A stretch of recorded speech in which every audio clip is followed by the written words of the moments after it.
नमस्कार मु ज्योतिष प्रशांत आपण को मोर ये यूट्यूब चैनल को स्वागत करुच्ची। चलନ୍ତୁ आज देखा यही वीडियो माध्यम आपणकर पार्टनर कौन करेन्ट फिलिंग्स अच्छी सी आपण कौन आस्था करती मन में कौन चली उद्देश्य कौन सी कौन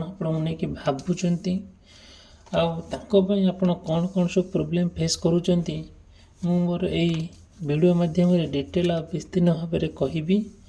आपण आरंभ शेष पर्यंत देखिले गोटे कन्क्लूजन पॉइंट रे पहुँचे और जानीपर आपण पार्टनर कौन सब करेन्ट फिलिंग्स अच्छी मन में कौन चली सी कौन आपन चाहूँगी आदियो भी किसी सेमती प्रोब्लेम रोचे आप पार्टनर को लेकिन आपड़ चाहूँगी आप पार्टनर आप सहित सारा जीवन गोटे समय बितातु आप जीवन साथी किए रुहतु कौन सी परिस्थिति सी आप छाड़ी न जातु किंबा मन जो जो सब कथा चली से जो कथार सब सत्यता आप रिप्रेजेंट करंतु आपण जानीपर जे कौन कौन सब घटनाटी घटुची मु अवश्य यही वीडियो रे आपण को डिटेल और विस्तीर्ण भाव में कहबी।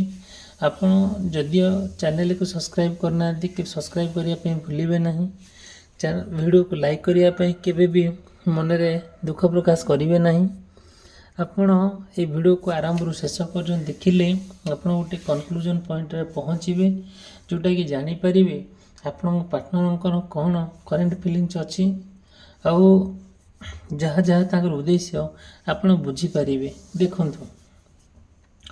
जदियो आपण चाहूँगी ये डिजिटल दुनिया माध्यम आजिकलिका समय अनुजाई आपण को लेकिन गोटे गोटे परिवार होकि रहिबा जहाँ आपणकर असुविधा मु आपणकर असुविधार जहाँ जहाँ सब समस्या जहाँ जहाँ जहाँ सब प्रोब्लेम अच्छी तार समाधान बाट देखी आ तार समाधान करने मु ट्राए करी मु चाहूँगी आम गोटे परिवार होकि रहिबा परस्पर को साहाय्य करवा परस्पर को बुझा परस्पर भितर गोटे सुंदर गोटे संपर्क रखा जोटा कि प्रत्येक दिन आ प्रत्येक मुहूर्त में मुझे वीडियो अपलोड करुँची आपण पार्टनर को लेकिन किंबा अन्य जो समस्या अच्छी व्यक्तिगत समस्या हो पारिवारिक समस्या हो आर्थिक समस्या हो तार मध्य वीडियो मु अपलोड करुँची जोटा कि आपण जीवन में दैनंदिन जीवन में काम आसब।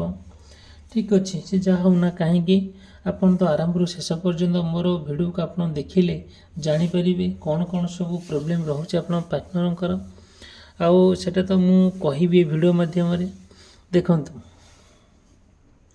जदियो आपणकर किंबा आपण पार्टनर मेष राशि वृष राशि मिथुन राशि कर्कट राशि सिंह राशि कन्या राशि तुला राशि बिच्छा राशि धनु राशि मकर राशि कुंभ राशि और मीन राशि होता है आपण बहुत गुड़े कथा आधे कनेक्ट हो पारे मे भी न हो पारे जदि भी सेमती किसी आप मन में प्रश्न थाए आपण मत कंटाक्ट करेंगे मोर पर्सनालिटी माध्यम आपण को मो रेमेडीज देवी आउ मो डिटेल आ विस्तीर्ण भाव में आपणकर जहाँ समस्या अच्छे समस्या बाट आपको देखेबी। ठीक अच्छे देखु आपण आपण पार्टनर भितर गोटे सुंदर भल पाइबा को लेकिन आपण बंचुले आ समय अतिबाहित करुले ये किछि दिन हम आपण से भल पाइबा सते जमी कुआडे उभे जाइए सते जमी कुआडे मली न पड़ जाइए ना से भल पाइबा अच्छी ना स्नेह ममता अच्छी ना से आदरता अच्छी ना किछि भी नहीं जदियो ये सब जिनस आप देखुं आप पार्टनर भितर कहीं केमी हो मन में चली कौन उद्देश्य कौन रहस्य कौन सी एमती कहीं कर सहित कहीं आप सहित एमती मन मन तार मतामतर हो कहीं आप सहित सी एमती कर उद्देश्य एक्चुअली कौन आप सब बेले चाहूँगी कि प्रत्येक मुहूर्त प्रत्येक दिन आप गोटे सुंदर जीवन जापन ଗୋଟେ ସୁନ୍ଦର ଜୀବନଯାପନରେ ଆପଣ ତାଙ୍କ ସହିତ ଅତିବାହିତ କରିବା ପାଇଁ ଚାହୁଁଛନ୍ତି। ତାଙ୍କ ସହିତ ଆପଣ ଯେଉଁ ଭଲ ପାଇବା, ସ୍ନେହ, ମମତା, ସ୍ନେହ, ଶ୍ରଦ୍ଧା ଏସବୁ ନେଇକି ଆପଣ ତାଙ୍କ ସହିତ ଚାହୁଁଛନ୍ତି ସାରା ଜୀବନ ଅତିବାହିତ କରିଦେବା ପାଇଁ। ଆପଣ ମନରେ ତାଙ୍କ ପ୍ରତି ବହୁତ ଭଲ ଫିଲିଙ୍ଗସ୍ ଅଛି, ବହୁତ ଭଲ ଇଣ୍ଟରେଷ୍ଟ ଅଛି, ବହୁତ ଭଲ ମନୋଭାବ ଅଛି। ବଟ୍ ତାଙ୍କର ସେତିକି ନାହିଁ, ଯେଉଁଟାକି ଆପଣ ଯେତିକି ତାଙ୍କର ଆଶା କରନ୍ତି ଆଉ ଆପଣଙ୍କ ଆଶାରେ ରହିଯାଏ। ଆଉ ସେ ଜିନିଷଟା ନା ସେ ଆପଣଙ୍କୁ ଫୁଲଫିଲ୍ କରିବା ପାଇଁ କେବେ ଦିଅନ୍ତି ନାହିଁ। ତାଙ୍କ ପାଇଁ ସବୁବେଳେ ବାର ଆପଣ ହୃଦୟ ବାର ଭାଙ୍ଗୁଛି। ଆପଣ ତାଙ୍କ ପାଇଁ ଆପଣ ଅପମାନିତ ହେଉଛନ୍ତି, ନିନ୍ଦିତ ହେଉଛନ୍ତି, ଆଉ କ'ଣ କରୁଛନ୍ତି ଯେଉଁଟାକି ବାର ତାଙ୍କ ସହିତ ଆପଣ ଯେତେବେଳେ ରିଲେସନସିପ୍ରେ ଆସିବା ପାଇଁ ଚାହୁଁଛନ୍ତି ସେଇଟା ସେ ଆପଣଙ୍କୁ କରେଇ ଦେଉନାହାନ୍ତି। ସବୁବେଳେ ପାଇଁ ତାଙ୍କର ମନରେ ବିଭିନ୍ନ ପ୍ରକାର କଥା କ'ଣ ହେଉଛି କ୍ରିଏଟ୍ ହେଉଛି। ଆପଣଙ୍କୁ ବହୁତ ହଟ୍ ଲାଗିଲା ଭଳିଆ କଥା, ବହୁତ ଖରାପ ଲାଗିଲା ଭଳିଆ କଥା ସେ କହୁଛନ୍ତି। ସେ କଥାକୁ ନେଇକି ଆପଣ ବହୁତ ଚିନ୍ତିତ ଅଛନ୍ତି, ବହୁତ ଦୁଃଖିତ ଅନୁଭବ କରୁଛନ୍ତି, ଆଉ ଯେଉଁଟାକି ଆପଣଙ୍କ ଜୀବନରେ ବହୁତ ନୈରାଶ୍ୟବାଦ ଦେଖାଦେଉଛି। ଆଉ ସବୁବେଳେ ସେଇ କଥାକୁ ନେଇକି ଆପଣ ବେଳେବେଳେ ଏମିତି ଚିନ୍ତିତ ହୋଇଯାଉଛନ୍ତି, ଏମିତି ଭାଙ୍ଗି ପଡ଼ୁଛନ୍ତି, ଯେଉଁଟାକି ସତେ ଯେମିତି ଆପଣଙ୍କୁ ଫିଲ୍ ହେଉଛି କି ଆପଣ ଗୋଟିଏ 50 କିଲୋର ଓଜନିଆ ଜିନିଷ କ'ଣ ମୁଣ୍ଡେଇକି ଯାଉଛନ୍ତି, ବହୁତ ଦୀର୍ଘ ବାଟ ଅତିବାହିତ କରିବାକୁ ଚାହୁଁଛନ୍ତି। ଦେଖନ୍ତୁ, ତାଙ୍କ ପାଇଁ ଯେଉଁ ରେସ୍ପନ୍ସିବିଲିଟି ଆଉ ଡ୍ୟୁଟିଟା ଅଛି ସେଇଟା ଆପଣ ସବୁବେଳେ ଫୁଲଫିଲ୍ କରିବା ପାଇଁ କେବେ ପଛଘୁଞ୍ଚା ଦିଅନ୍ତି ନାହିଁ।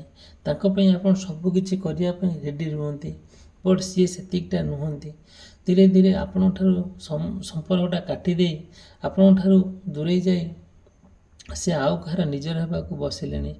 ଯେତେବେଳେ ଆପଣ ଆଉ ତାଙ୍କ ଭିତରେ ଗୋଟେ ବାର ଏଇଭଳିଆ ସମସ୍ୟା ଦେଖାଦେଉଛି, ଆପଣ ଭାବି ପାରୁନାହାନ୍ତି ଆପଣଙ୍କ ଜୀବନଟା କେତେ ନର୍କରେ ହେଇକା ଯାଉଛି। ତାଙ୍କ ପାଇଁ ଆପଣ କେତେ ଅସୁବିଧାରେ ପଡ଼ୁଛନ୍ତି। କାହିଁକି ନା ଆପଣଙ୍କ ଚିନ୍ତାଧାରା ତାଙ୍କ ଚିନ୍ତାଧାରା ଭିତରେ ଆକାଶ ପାତାଳ ପାର୍ଥକ୍ୟ, ଯେଉଁଟାକି ଆପଣ ଭାବି ପାରୁନାହାନ୍ତି ତାଙ୍କ ସହିତ କେମିତି ସମୟଟା ବିତେଇବେ, କେମିତି ସାରା ଜୀବନ ତାଙ୍କ ସହିତ ବିତେଇବେ, ଆଉ କ'ଣ ଏମିତି ପାଖରେ ସମସ୍ୟା ସେ ସୃଷ୍ଟି କରୁଛନ୍ତି ଯେଉଁ ସମସ୍ୟାର ସମାଧାନ ବାଟ ବାହାରି ପାରୁନାହିଁ। ତାଙ୍କର ଉଦ୍ଦେଶ୍ୟ ଆପଣଙ୍କଠାରୁ ଛାଡ଼ିଯିବା, ଆପଣଙ୍କଠାରୁ ଦୂରେଇ ଯିବା, ଆପଣଙ୍କ ସହିତ ବ୍ରେକଅପ୍ କରିବା। ଏହିସବୁ ଜିନିଷ ଆପଣଙ୍କ ମନ ଭିତରେ ଆପଣଙ୍କ ଭିତରେ ଆଉ ତାଙ୍କ ଭିତରେ ଦେଖାଦେଉଛି, ଯେଉଁଟାକି ଆପଣ ଚାହୁଁଛନ୍ତି କି ତାଙ୍କୁ ଯେତେବେଳେ ଆପଣ ତାଙ୍କୁ ନିଜର କରିବାକୁ ଚାହୁଁଛନ୍ତି, ବଟ୍ ସିଏ ଚାହୁଁନାହାନ୍ତି। ଆପଣଙ୍କଠାରୁ ଧୀରେ ଧୀରେ ଦୂରେଇ ଯାଇକି ଆଉ କାହାର ନିଜର ହେବାକୁ ବସିଲେଣି। ଆଉ ମନରେ ଆପଣଙ୍କର ଯେତେବେଳେ ଏ କଥାକୁ ନେଇକି ବିଭିନ୍ନ ପ୍ରକାର ପ୍ରଶ୍ନ ଉଙ୍କି ମାରୁଛି, ଏକ୍ଜାକ୍ଟଲି ସେହି ସମୟରେ କ'ଣ ହେଉଛି, ଆପଣ ବିଭିନ୍ନ ପ୍ରକାର କଥା ଆଉ ଷ୍ଟଡି କରୁଛନ୍ତି। ଯେତେବେଳେ ଷ୍ଟଡି କରୁଛନ୍ତି ଆପଣ ଭାବି ପାରୁନାହାନ୍ତି ଆପଣଙ୍କୁ ସେ କଥା ନେଇ କେତେ କଷ୍ଟ ଲାଗୁଛି, କ'ଣ ସବୁ ସତେ ଯେମିତି ଆଉ ବିଭିନ୍ନ ପ୍ରକାର କଥା ଆପଣ ମାଇଣ୍ଡରେ ଆସିକି ପଶୁଛି। ବହୁତ ଗୁଡ଼ିଏ କଥା ଆପଣ ଯେତେବେଳେ ମନେ ପଡ଼ିଯାଉଛି, କ'ଣ ସବୁ ହେଇଯାଇଛି ଆପଣଙ୍କ ଜୀବନରେ, ବହୁତ ଗୁଡ଼ିଏ ଜିନିଷ ଆପଣ ତାଙ୍କ ଭିତରେ ବିତି ଯାଇଛି। ଦେଖନ୍ତୁ, ଯଦି ଭିଡ଼ିଓଟି ଭଲ ଲାଗୁଥାଏ ଚ୍ୟାନେଲକୁ ସବସ୍କ୍ରାଇବ୍ କରିବା ପାଇଁ ଭୁଲିବେ ନାହିଁ। ଭିଡ଼ିଓକୁ ଲାଇକ୍ କରିବା ପାଇଁ କେବେ ବି ମନରେ ଘୃଣା ପ୍ରକାଶ କରିବେ ନାହିଁ। ଆପଣଙ୍କୁ ମୁଁ କଥା ଦେଉଛି, ପ୍ରମିସ୍ କରୁଛି ଆପଣଙ୍କ ପାଇଁ ଡେଲି ଆଉ ଆପଣଙ୍କ ଜୀବନରେ ଯାହା ଦୈନନ୍ଦିନ ଜୀବନରେ ଘଟିଯାଉଛି ଘଟଣାକୁ ନେଇକି ମୁଁ ଭିଡ଼ିଓ ଅପଲୋଡ଼ କରୁଛି। ଆପଣମାନେ ଦେଖୁଛନ୍ତି ଆରମ୍ଭରୁ ଶେଷ ପର୍ଯ୍ୟନ୍ତ, ସେତିକି ଆପଣଙ୍କ ପାଖରେ ମୁଁ ଚିରଋଣୀ। ଆଉ ଗୋଟିଏ ସପୋର୍ଟ ମୋତେ ଦରକାର ଆପଣମାନଙ୍କର, ସେଇଟା ହେଲା ମୋ ଚ୍ୟାନେଲକୁ ସେୟାର କରିବା, ଚ୍ୟାନେଲକୁ ସବସ୍କ୍ରାଇବ୍ କରିବା। ଆଉ ଯାହା ଆପଣଙ୍କର ସମସ୍ୟା ଅଛି ମୋତେ ଆପଣ ଆଉ କମେଣ୍ଟ ମାଧ୍ୟମରେ ହେଉ କିମ୍ବା ମେସେଜ୍ ମାଧ୍ୟମରେ ହେଉ କିମ୍ବା କଲ୍ ମାଧ୍ୟମରେ ହେଉ, ମୋର ପର୍ସନାଲ୍ ନମ୍ବର ଦେଇଛି, ମୋତେ ମେସେଜ୍ କରିପାରନ୍ତି କିମ୍ବା କଲ୍ ବି କରିପାରନ୍ତି। କିଛି ବି ମନରେ ରିଗ୍ରେଟ୍ ଫିଲ୍ କରିବେ ନାହିଁ। ଠିକ୍ ଅଛି, ଯାହା ହେଉନା କାହିଁକି ଆପଣ ଦେଖନ୍ତୁ, ଯେତେବେଳେ ତାଙ୍କ ପାଇଁ ଆପଣ ବହୁତ ଗୁଡ଼ିଏ ରିସ୍କ ନେବା ପାଇଁ ପଛଘୁଞ୍ଚା ଦିଅନ୍ତି ନାହିଁ, ସବୁବେଳେ ତାଙ୍କ ମନରେ ବିଭିନ୍ନ ପ୍ରକାର କଥା, ନେଗେଟିଭ୍ କଥା କ୍ରିଏଟ୍ ହୁଏ। ଆଉ ତାଙ୍କର ସବୁବେଳେ ମାଇଣ୍ଡ ନା ସଡନ୍ ପୁରା ଚେଞ୍ଜ ହେଇଯାଏ। କିଛି ଭାବିବାକୁ ପଡ଼େ ନାହିଁ। ଇମିଡ଼ିଏଟଲି ଆପଣଙ୍କ ସହିତ ପୁରା ଭଲ କଥା ହେଇଥିବେ, ଅଧଘଣ୍ଟା ଗଲା ପରେ ପୁନର୍ବାର ଫୋନ୍ କରିକି ମେସେଜ୍ କରି ଗାଳି ଗୁଲଜ କରିବେ, ଯେଉଁଟାକି ଆପଣଙ୍କୁ ଫିଲ୍ ହୁଏ ଆର ମୁଣ୍ଡ ଖରାପ ନା କ'ଣ ନା ଇଏ ଏମିତି। ଏକ୍ଜାକ୍ଟଲି ଆଗରୁ ତ ସେ ନଥିଲା, ଆଉ ଏବେ କାହିଁକି ଏମିତି ଆପଣଙ୍କ ସହିତ ବିଭିନ୍ନ ପ୍ରକାର କଥାକୁ ନେଇ ବିଭିନ୍ନ ପ୍ରକାର ଭଲ କଥାକୁ ନେଇକି ଆଉ ଗୋଟିଏ କଥାକୁ ନେଇକି ଅନର୍ଥ ପ୍ରକାଶ କରିବା, ଯେଉଁଟାକି ବାର ଆପଣଙ୍କୁ ଗୋଟେ ଡିସରେସ୍ପେକ୍ଟ କରିବା, ଅମାନ୍ୟ କରିବା, ଆଉ ସବୁବେଳେ ନା ତାଙ୍କ ପାଇଁ ଆପଣ ବହୁତ ଚିନ୍ତିତରେ ରୁହନ୍ତି। କ'ଣ କରାଯିବ? ମନରେ ଏତେ ପ୍ରକାର ତୀବ୍ର ଯନ୍ତ୍ରଣା, ଦୁଃଖ, କଷ୍ଟକୁ ନେଇକି ଆପଣ ସମୟ ଅତିବାହିତ କରୁଛନ୍ତି। ଆପଣ କେବେ ଭାବି ପାରୁନାହାନ୍ତି ଜୀବନରେ ଏମିତିଆ ପାର୍ଟନର ମୋର ଥିଲା, ଏତେ ଭଲ ମଣିଷଟେ ଥିଲା, ଆଉ ଏତେ କମ୍ ଦିନ ଭିତରେ, ଏତେ କମ୍ ସମୟ ଭିତରେ ସେ କାହିଁକି ବଦଳିଗଲା। ଯେତେବେଳେ ତାଙ୍କ ମାଇଣ୍ଡ ମାନେ ସଡନ୍ଲି ଚେଞ୍ଜ ହେଇଗଲା, ଆଉ କିଛି କରିହେଲା ନାହିଁ। ଆଉ ଯାହା ବି ଗୋଟେ ଆପଣ କହିଲେ ସେଇଟା ଯାଇକି ବାର ଆଡ଼େ ବୁଲିକି ଆପଣଙ୍କୁ ବଦନାମୀ କଲା ଭଳିଆ କଥା କହିଲେ, ଯେଉଁଟାକି ଆପଣ କିଛି ଭାବିପାରିଲେ ନାହିଁ କ'ଣ ହେଇପାରିବ ବୋଲି। ଆଉ ସବୁବେଳେ ଟ୍ରାଏ କରନ୍ତି କି ଆପଣ ବହୁତ ଗୁଡ଼ିଏ କଥାକୁ ତାଙ୍କର ବହୁତ ଗୁଡ଼ିଏ ବାଧିଲା ଭଳିଆ କଥା ଆପଣ ଆଭଏଡ଼ କରିବା ପାଇଁ, ତଥାପି ଆପଣ ସହିପାରନ୍ତିନି। ଯେତେ ଯାହା ହେଉନା କାହିଁକି ଆପଣଙ୍କ ମନରେ ତାଙ୍କ ପ୍ରତି ବହୁତ ଭଲ ପାଇବା, ସ୍ନେହ, ମମତା, ସ୍ନେହ, ଶ୍ରଦ୍ଧାକୁ ନେଇ ଆପଣ ଏଇସବୁ ଜିନିଷ ଆପଣଙ୍କର ମନରେ ଯେତେବେଳେ ତାଙ୍କ ପ୍ରତି ଏଇଆ ଥାଏ, ତାଙ୍କର ଅପୋଜିଟ୍ ତାଙ୍କ ମନରେ ଆପଣଙ୍କ ପ୍ରତି ଅପୋଜିଟ୍ କଥା ଜୁଟେ, ଯେଉଁଟାକି ଆପଣଙ୍କ ଠାରୁ ଦୂରେଇ ଯିବା, ଆପଣଙ୍କ ଠାରୁ ଛାଡ଼ିଦେବା, ଆପଣଙ୍କ ଠାରୁ ସମ୍ପର୍କ କାଟିକି ଆଉ କାହା ସହିତ ନିଜର ହେଇକି ରହିବା। ଆଉ ଧୀରେ ଧୀରେ ଗୋଟେ ଯେତେବେଳେ ଆପଣଙ୍କ ଜୀବନରେ ଗୋଟେ ଥାର୍ଡ଼ ପାର୍ଟି ଏଣ୍ଟ୍ରି ହେଇଛି, ସେତେବେଳେ ଜାଣିବେ ଯେ ଆପଣଙ୍କ ଜୀବନ ଆଉ ଆପଣଙ୍କ ଜୀବନ ଆଉ ତାଙ୍କ ଲାଇଫ୍ ଭିତରେ ଗୋଟେ ତୀବ୍ର ମାଇଲ ଖୁଣ୍ଟ ଗୋଟେ ଛିଡ଼ା ହେଇଛି, ଗୋଟେ କାନ୍ଥ ଭଳି କିଏ ଗୋଟେ ଛିଡ଼ା ହେଇଛି। ନା ଆପଣଙ୍କର ସେ ହେଇପାରିବ, ନା ତାଙ୍କର ସେ ହେଇପାରିବ, ଯେଉଁଟାକି ଆପଣ ଭାବିପାରିବେନି କ'ଣ ସବୁ ଭବିଷ୍ୟତରେ ହେବ। ଯେତେବେଳେ ଏମିତିଆ ପ୍ରୋବ୍ଲେମ୍ ଆସିକି ପହଞ୍ଚି ଯାଉଛି, ଆଉ କ'ଣ କରାଯିବ? ଆଉ କିଛି ବି କରି ହେଇପାରିବ ନାହିଁ ବୋଲି ଆପଣ ଭାବୁଛନ୍ତି। ଯେହେତୁ ଆପଣ ତାଙ୍କୁ ବହୁତ ହୃଦୟ, ମନ, ପ୍ରାଣ ଦେଇକି ଭଲ ପାଆନ୍ତି, ଆଉ ତାଙ୍କ ବିନା ଆପଣଙ୍କ ଜୀବନ ଅଧା, ତାଙ୍କ ବିନା ଆପଣଙ୍କ ଚାଲିଚଳନ, ଗତିବିଧି ସମ୍ପୂର୍ଣ୍ଣ ନିରର୍ଥ ହୋଇଯାଏ ବୋଲି ଆପଣ ନିଜକୁ ଭାବନ୍ତି, ସେତେବେଳେ ସେଇ ଜିନିଷର ଫାଇଦା ଉଠାନ୍ତି। ଆପଣ ନା ତାଙ୍କ ସହିତ କଥା ହେବା, ତାଙ୍କ ସହିତ ସମୟ ବିତେଇବା, ଆଉ ତାଙ୍କୁ କେମିତି ଆପଣ ନିଜର କରି ରଖିବା, ପୁରା କମ୍ପ୍ଲିଟ୍ ଭାବରେ ଆଡ଼ିକ୍ଟେଡ଼ ହେଇଯାଇଥିଲେ। ଯେମିତି ଗୋଟେ ମଣିଷ ଆଉ ଗୋଟେ ଜିନିଷକୁ ଭଲ ପାଇ ବସେ, ତାକୁ ଛାଡ଼ିପାରେ ନାହିଁ, ଏକ୍ଜାକ୍ଟଲି ସେଇଆ ହିଁ ହେଲା ଆପଣଙ୍କ ଜୀବନରେ, ସେଇଆ ହିଁ ହେଲା। ଆପଣ କେବେ ମାନେ କ'ଣ କରୁଛନ୍ତି, କେବେ ତାଙ୍କୁ ଭୁଲି ପାରୁନାହାନ୍ତି, ଆଉ ତାଙ୍କୁ ସବୁବେଳେ ନା ଆଉ ବହୁତ ମନେ ପକାଉଛନ୍ତି, ବହୁତ ମିସ୍ କରୁଛନ୍ତି। କାହିଁକି ଏମିତି ହେଉଛି? ଆକ୍ଚୁଆଲି ଯେତେବେଳେ ସେ ଗୋଟେ ଥାର୍ଡ଼ ପାର୍ଟି ସହିତ ରହୁଛନ୍ତି, କାହିଁକି ଆଉ ତାଙ୍କ ସହିତ ସମୟ ବିତାଉଛନ୍ତି, ତାଙ୍କ ସହିତ କଥା ହେଉଛନ୍ତି, ଆଉ ସେ ଥାର୍ଡ଼ ପାର୍ଟି ନା ସବୁବେଳେ କୁବୁଦ୍ଧି ଦେଉଛି, କେମିତି ଆପଣଙ୍କ ଜୀବନରେ ଗୋଟେ କୁସଂସ୍କାର ଦେଉଛି, କୁବୁଦ୍ଧି ଦେଉଛି, ଯେଉଁଟାକି ସେଇଟା କାହା ପାଇଁ ଠିକ୍ ନୁହେଁ ବୋଲି ଆପଣ ଭାବୁଛନ୍ତି। ଯେତେବେଳେ ଆମର ଇମୋସନାଲି ତାଙ୍କ ସହିତ ଜଡ଼ିତ ହୋଇକି ରହୁଛନ୍ତି, ଆଉ କ'ଣ କରାଯିବ, କେମିତିକା କ'ଣ ସବୁ ବିଭିନ୍ନ ପ୍ରକାର କଥା ଆଉ ତାଙ୍କ ମାଇଣ୍ଡରେ ଆସିକି ଜୁଟି ଯାଉଛି ଯେ ଆପଣ ଭାବି ପାରୁନାହାନ୍ତି କିମ୍ଭୂତ କିମ୍ବାକାର କଥା। ଆଉ ସବୁବେଳେ ଚାହୁଁଛନ୍ତି କି କ'ଣ ସବୁର ଗୋଟେ ସମାଧାନ କରିବା ପାଇଁ, ଗୋଟେ କେମିତିଆ ଗୋଟେ ଯାହା ହେଉନା କାହିଁକି ଗୋଟେ ସମାଧାନ କରିବା ପାଇଁ ଆପଣ ଚାହୁଁଛନ୍ତି। ଆପଣ ଚାହୁଁଛନ୍ତି ଯେତେବେଳେ ତାଙ୍କ ସହିତ ଗୋଟେ ଭେଟିବେ, ତାଙ୍କ ସହିତ ଗୋଟେ ସମୟ ବିତେଇବେ, ତାଙ୍କ ସହିତ ଡେଟିଂ କରିବେ, ଆଉ ସେଇ ସମୟରେ ନା ଆପଣ ସବୁକିଛି ଭୁଲିଯାଇ ତାଙ୍କ ନିଜର ବୋଲି ଭାବନ୍ତି, ତାଙ୍କୁ ବିଶ୍ୱସ୍ତ ବୋଲି ଭାବନ୍ତି, କିନ୍ତୁ ସେ ବିଶ୍ୱାସର ଫାଇଦା ଉଠାନ୍ତି।